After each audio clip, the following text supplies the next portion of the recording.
અનેકને માટે એક શબ્દ. બોક્સમાંથી યોગ્ય શબ્દ પસંદ કરી અનેકને માટે એક શબ્દ ખાલી જગ્યામાં લખવાનો છે.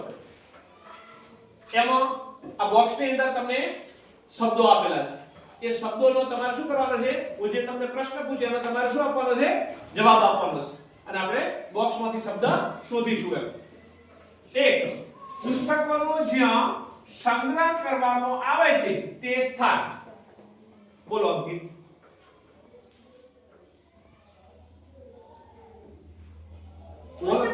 પુસ્તકાલય. શું આવશે? પુસ્તકાલય.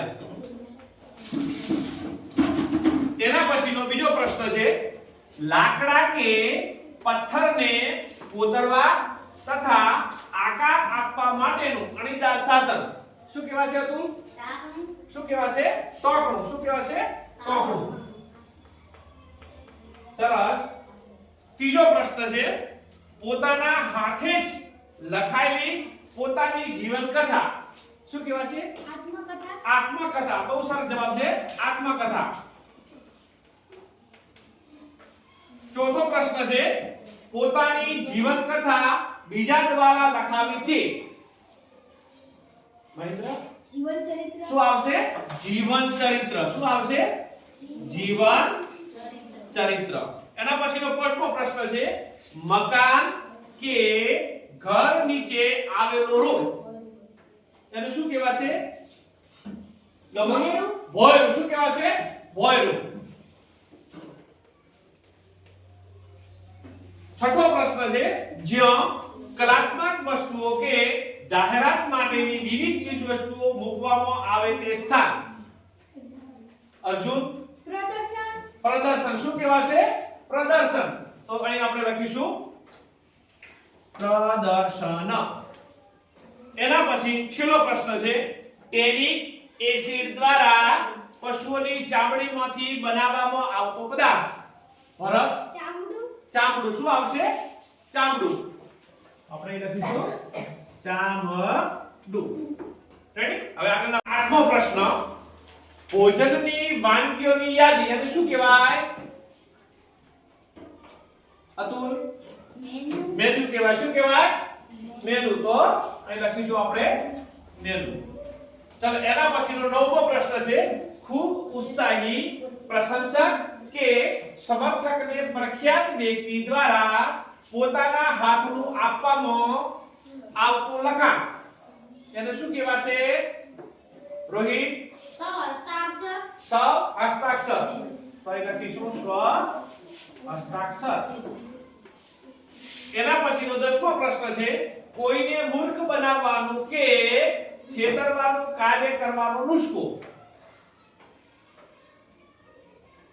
કલ્યાણ. યુક્તિ. શું કહેવાશે? યુક્તિ. સરસ. તો આપણે અહીં લખીશું યુક્તિ. એના પછીનો પ્રશ્ન છે 11મો, પોતાના દેશનું પ્રદેશમાં પ્રતિનિધિત્વ કરતી મુત્સદ્દી વ્યક્તિ એને શું કહેવાશે? ધ્રુવ.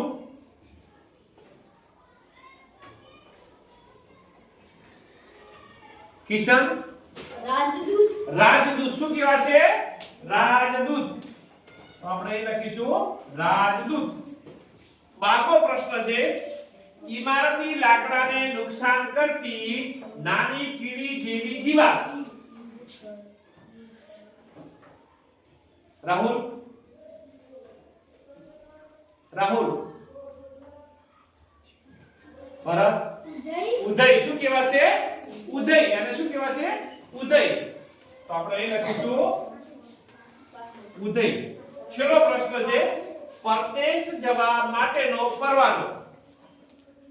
દિશા. પાસપોર્ટ. શું આવશે? પાસપોર્ટ. આપણે પાસપોર્ટ અહીં લખીશું પાસપોર્ટ. પરદેશમાં દાખલ થવા માટેનો પાસપોર્ટ પરનો પરવાનો આપતો શેરો કે સિક્કો. રાહુલ. બીજા. એને શું કહેવાશે? બીજા. એના પછી 15મો પ્રશ્ન, અનાજ માટેનું સંગ્રહાલય. ધ્રુવ. કોઠાર. કોઠાર કહેવાશે. શું કહેવાશે? કોઠાર. તો આપણે અહીં લખીશું કોઠાર. 16મો પ્રશ્ન, કોઈને ભેટ તરીકે આપવા માટેનું ફૂલનું ઝુમકું. ગુલદસ્તા. સરસ. ગુલદસ્તો. શું કહેવાશે? ગુલદસ્તો. અને છેલ્લો પ્રશ્ન, લોટીને પથરાતી કે ઊંચે ચડતી ઉગતી વનસ્પતિ.